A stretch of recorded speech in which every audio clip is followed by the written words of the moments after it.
Oppenheimer is when the head of the science team makes out with a World War II nerd under the bleachers and they're both dead.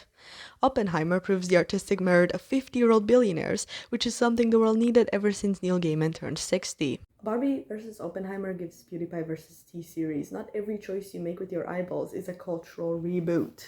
Oppenheimer gave me existential panic. Let's discuss. Alright, in order to figure out what drugs I'm on, we should start from the beginning. There's this movie that came out a few weeks ago about the guy who oversaw the invention of the atomic bomb. In it, said guy marches his way through a life riddled by infidelity, communism, and the wonders of quantum physics. The beginning of the movie is actually marked by a series of early college fear and homesickness, punctuated by spinning lights and space dust, a visual representation of the theoretical, the wholly apart from the beautiful, even without the daily world that we see and interact with. And yet, it doesn't exist on its own. It is only there in the faint glimpses between the daily life of our man. Robbie. Rabbi? The first hour of the film goes by rather smoothly. Homeboy makes a space for quantum physics as a tenured professor in America, while in love with an emotionally unavailable communist, which is a mood.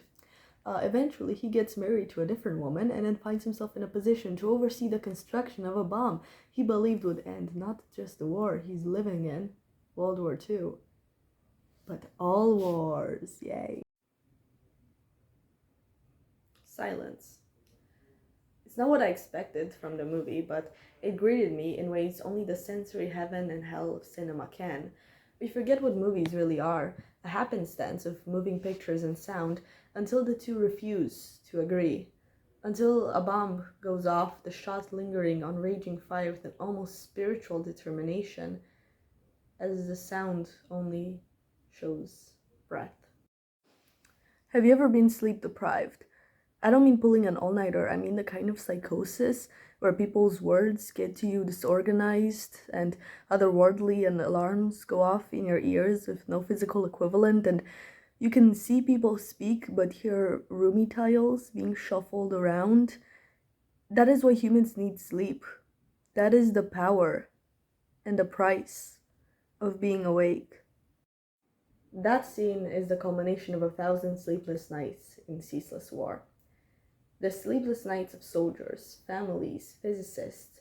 It is disassociation and the inability to take it all in at once, and yet it is time slowing, and it is you. Yes, you, alive. And there in your breath at once, it is sleep and it is awake.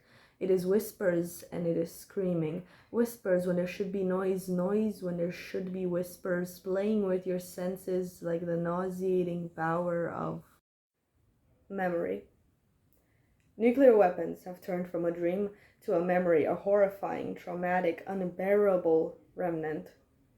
Traumatic stress at a society-wide level. I'll stop the world and melt with you. Do you guys know that song? I'll Melt With You by Modern English. It's this really sweet new wave song that's apparently about sex during nuclear war. Sometimes people tell me things like that, and I wonder if they mean it as a fun fact or as a way to understand the song or as a way to understand sex during nuclear war. Oppenheimer is one of the times I didn't have to wonder. It has to be a movie. Isn't it strange how separated forms of art tend to be from each other in today's society? We don't inherently think of music as containing dance, or poetry as containing voices, or paintings as containing a fireside meal. Movies are sound and visual merged, but we don't think about that because the sound matches the visuals. Someone's talking. You see someone's mouth move. But not here. Not in Oppenheimer. A movie doesn't have to be theater. A movie can be sleep deprivation, psychosis, and post-traumatic stress, and spiritual awakening, and sexual awakening. And why do so many people hate that scene? You know, the one where Robbie, rabbi guy, and his sweet communist daughter standing on seaweed water. They stop in the middle of the Devil's Tango to read from a Hindu holy text, the very words that Oppenheimer is known to have said about the detonation of the nuclear bomb. I am become death, destroyer of worlds. Some Indian nationalists have felt the movie is insulting their faith by having a character holding the Bhagavad Gita in one hand and his joystick in another. I would argue the movie is trying to draw an artistic parallel that haunts its entire being, that splits it like an atom, but anyway. I have become death, destroyer of worlds. La petite mort, little death, is a French euphemism for orgasm. Indeed, much of Robissimo's love life can be summarized by death, his guilt over being unable to save the woman he had loved since the beginning from her own self-destruction, the destruction he brought upon his own world, his wife and children throughout his affair, the orgasmic explosion of the atomic bomb, theoretical beauty, living pain, the same addiction. For a more subtle example, look at the way pipe smoking turns to cigarettes throughout the movie. The gradual change from the pipe, ce n'est pas un pipe, symbol of modernity, of intellectual vigor, to the cigarette, the factory good intended to keep the starving man content. The years roll from intelligentsia to mass-produced war products, and yet the content is the same. Pipes are an art. Cigarettes are in ration kits. Both kill. Theoretical beauty and living pain, the first shots of gorgeous physics, the final shots of Earth destroying itself in nuclear Armageddon, is viewed from outer motherfucking space. The simple and unbearable reality that everyone could just die at any moment. In the Devadatta Sutra, Buddha explains to his disciples how good and evil deed will give you a noble or dreadful rebirth after death. He tells of King Yama, a god who judges over the realms of hell, as he asks a dead man, "Didn't you see a tender boy? Didn't the thought occur to you, I am not beyond birth? Didn't you see a woman or man 80, 90, 100 years old, gray-haired, wrinkled? Didn't the thought occur to you, I am not beyond aging? Didn't you see a man dead? Didn't you see a man or woman 1 day, 2 days, 3 days dead, bloated, livid, oozing with lymph?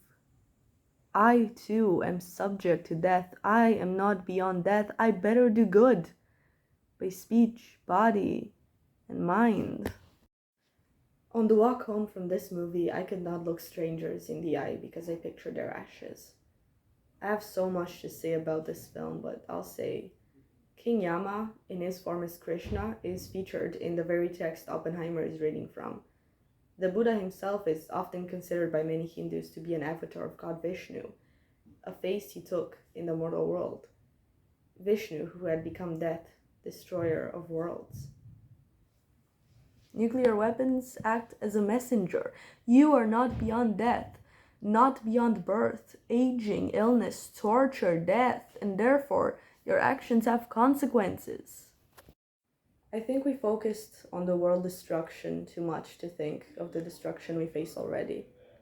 Theory and practice, love and death, dream and memory, pipes and cigarettes, crowds cheering and quiet breaths, burning fires and blinding white, the old world and the new, the light of interrogation and judgment, an addiction to passion without consequence, the consequence that renders passion meaningful.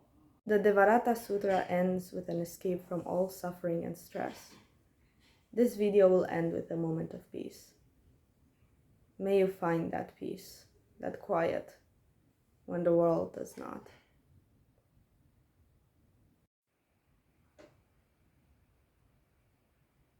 Sweet communist, the communist daughter, standing on the seaweed water. Semen stains the mountaintops. Semen stains the mountaintops.